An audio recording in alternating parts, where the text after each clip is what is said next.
After a series of questions were raised about the credibility of a bombshell investigative report in Rolling Stone on campus rape at the University of Virginia, today the magazine's editors are apologizing to readers for, quote, discrepancies in the story.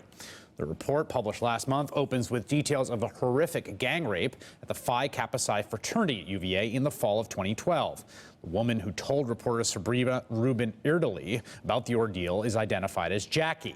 Jackie alleged she went out on a date with a member of Phi Kappa Psi, a student called Drew in the piece, went to a party at the fraternity house, and was led to a room where she was attacked by 7 men who raped her in succession. According to Rolling Stone, Erdely spent months speaking with Jackie as well as her friends and university officials. But as the magazine's statement asserts, Erdely did not speak with the accused at Jackie's request. Now, the magazine's managing editor, Will Dana, posted this statement to readers that reads, in part, in the face of new information, there now appear to be discrepancies in Jackie's account. We have come to the conclusion that our trust in her was misplaced. We were trying to be sensitive to the unfair shame and humiliation many women feel after a sexual assault, and now they regret the decision to not contact the alleged assaulters to get their account. We are taking this seriously and apologize to anyone who's affected by the story. Today, the Washington Post published its own report, working to corroborate Jackie's version of events. The Post interviewed Jackie several times in the past week and contacted dozens of current and former members of the fraternity's faculty advisor, Jackie's friends and former roommates, and others on campus. The now 20-year-old UVA junior told the paper she stands by her version of events and recounted an attack very similar to the one she presented in Rolling Stone. The key details of the account seem to be contradicted by verifiable facts. A group of Jackie's close friends told the Washington Post they believe something traumatic happened to Jackie, but have come to doubt her account. Jackie told Rolling Stone she was asked on a date by Drew, again a pseudonym, who worked alongside her as a lifeguard at the university pool and who took her out prior to the alleged gang rape at the fraternity house. The Washington Post reports a name of an alleged attacker that Jackie provided to her friends for the first time this week, for example, turned out to be similar to the name of a student who belongs to a different fraternity. And no one by that name has been a member of Phi Kappa Psi. Quoting more from the Post. Reached by phone, that man, the one identified, a UVA graduate, said Friday that he did work at the Aquatic and Fitness Center and was familiar with Jackie's name. He said, however, he had never met Jackie in person, never taken her on a date. He also said he was not a member of Phi Kappa Psi. Perhaps most troubling, a red flag raised to the reporter Sabrina Rubin Erdely by Jackie herself. According to the Washington Post, Jackie said she asked Erdely to be taken out of the article. University of Virginia's President Teresa Sullivan said late today that despite these developments, the school would not alter its focus on the issue of sexual violence on campus, and the school will continue taking a hard look at its practices, procedures, and policies. The Charlottesville Police Department told the paper that detectives are looking into the allegations at the request of the university, but declined to comment on the status of that investigation. Joining me now, Josh White, education editor for the Washington Post, who I believe edited this piece.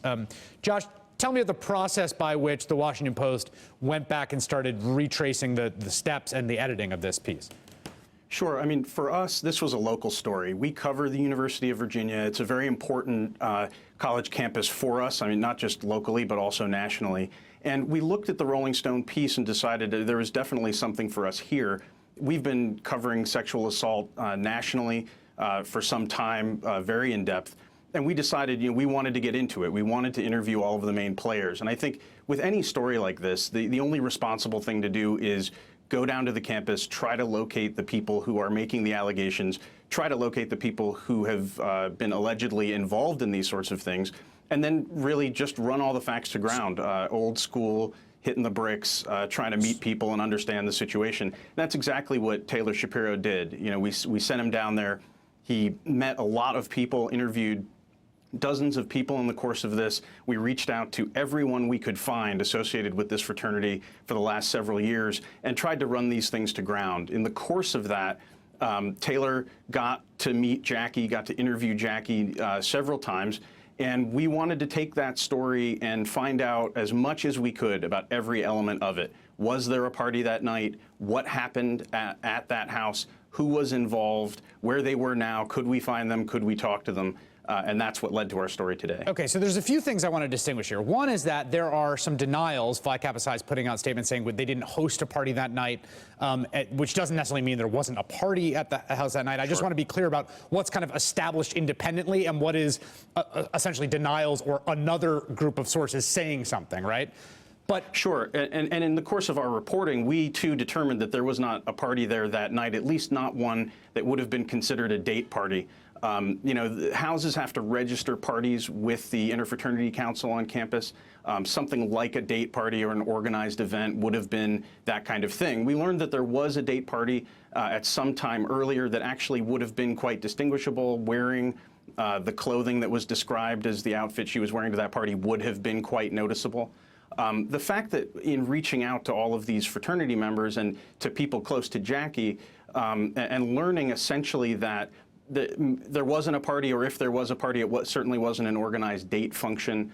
The fact that some of the details alleged were shocking to people within the house as well as to those without. You know, these all led to further reporting. I mean, we wanted to answer these questions the best we could. Some of the things certainly today were in the denial from the fraternity, but a number of the facts were things that we had independently verified in conversation. Okay, so here's what I want to drill down on, because I actually have now read that piece numerous times, your piece numerous times. I'm still a little unclear on this.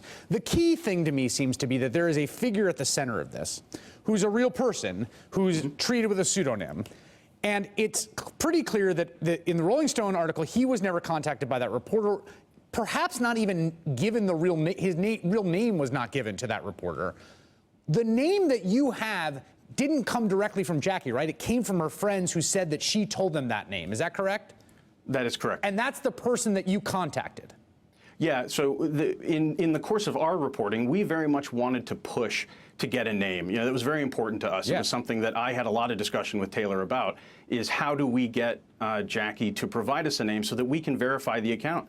You know, we wanted to corroborate the account so that we could go with it. And in the course of that reporting and in working with her friends, we were able to get that name through the friends, and we ran that to ground. It actually wasn't very difficult to run that name to an individual person. We contacted that person, and it provided for the first time that detail that Jackie had provided about there being a lifeguard, that this person was a junior lifeguard. And in this particular case, this person was a lifeguard and was in a fraternity, just not the one that had been identified in the story. Not in Phi Kappa Psi, and of course had denied that any of this happened as pertains to him. Josh White with the Washington Post, thank you very much. I really appreciate it. Oh, you're very welcome. Anytime, Chris. Let me just put a small coda on this. There's a great piece in Vox by Amanda Traub about victims of trauma and their recalling of events that I would recommend to everyone. And we talked about this story. A lot of people talked about this story, but it's another lesson about the fact that you have to talk to everyone in a story as much as you possibly can. All right, right now, protesters are in the streets of Washington, D.C. and New York protesting the Eric Garner grand jury decision. Last weekend, several St. Louis Rams players held up their hands in support of Ferguson protesters. What might happen this weekend in light of the Eric Garner decision? John Carlos, Olympic medalist and activist, will join me next.